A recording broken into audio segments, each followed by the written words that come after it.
Assalamualaikum warahmatullahi wabarakatuh. Saya Faris Rafiq Birawa, NPM 2114141004 dari kelas PTKB akan mempresentasikan tentang hukum Mendel.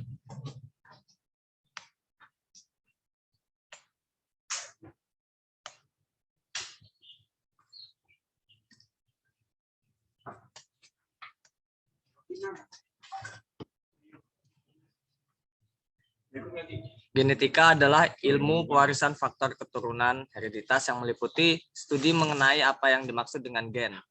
Bagaimana gen dapat membawa informasi genetik, gen direplikasikan dan dilewatkan dari generasi ke generasi, dan bagaimana gen dapat mengekspresikan informasi di dalam organisme yang akan menentukan karakteristik organisme yang bersangkutan. Tujuan daripada mutasi gen ini adalah untuk menghadapi perubahan alam yang sewaktu-waktu akan timbul.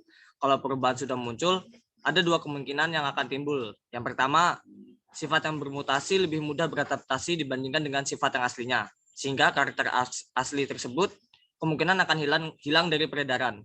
Yang kedua, kemungkinan yang terjadi adalah sifat yang bermutasi tidak cocok terhadap lingkungan yang baru, sehingga individu atau populasi suatu spesies yang memilikinya akan susut atau punah.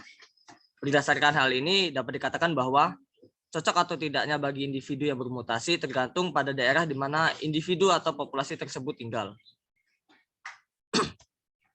Perubahan sifat dan karakter.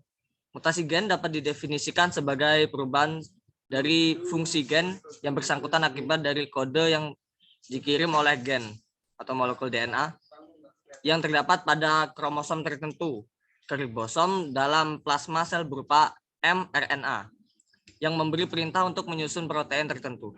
Perubahan kode ini berarti perubahan protein yang dihasilkan dari protein yang semula diberikan oleh gen yang bersangkutan sehingga fenotip atau performa yang ditunjukkan berbeda dari yang semula. Jenis-jenis mutasi gen. Yang pertama, berdasarkan kejadiannya, ada gen spontan, yaitu mutasi yang terjadi secara alami atau spontan, atau juga kebetulan. Terus ada induksi. Mutasi induksi adalah mutasi yang terjadi akibat paparan dari sesuatu yang jelas, misalnya sinar UV. Yang kedua itu berdasarkan jenis sel yang bermutasi. Ada mutasi somatik, yaitu mutasi yang terjadi pada sel-sel somatik.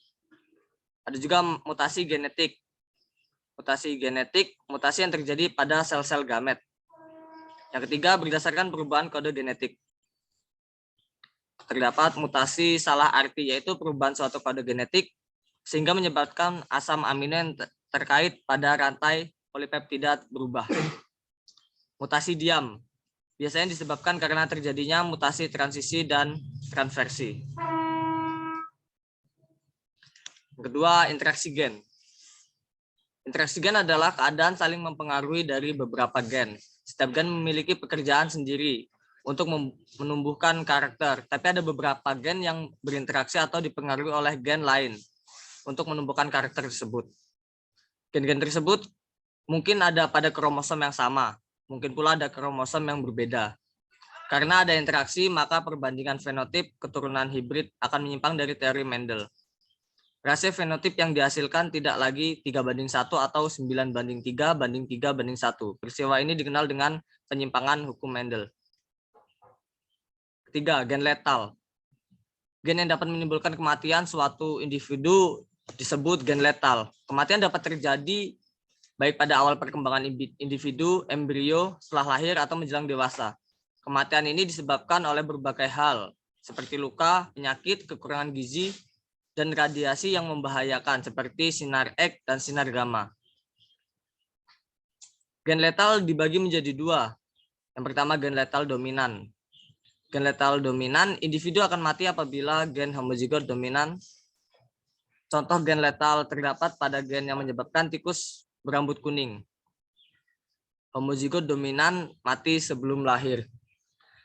Yang kedua, gen letal resesif. Pada letal resesif, individu akan mati jika mempunyai gen homozigot resesif. Contohnya, tumbuhan albino dan ekor pendek mencit. 4. Alel ganda.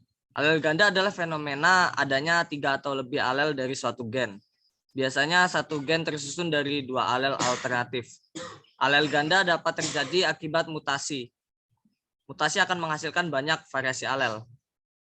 Contoh alel ganda pada manusia dijumpai pada golongan darah A, BO, dan RH. Jika pada tumbuhan dijumpai alel S yang berperan dalam mempengaruhi sterilitas. Berikut daftar pustaka dari sumber-sumber yang saya dapat untuk materi pada presentasi kali ini. Sekian presentasi dari saya, kurang lebihnya mohon maaf. Pada Allah saya mohon ampun. Saya akhiri, wassalamualaikum warahmatullahi wabarakatuh.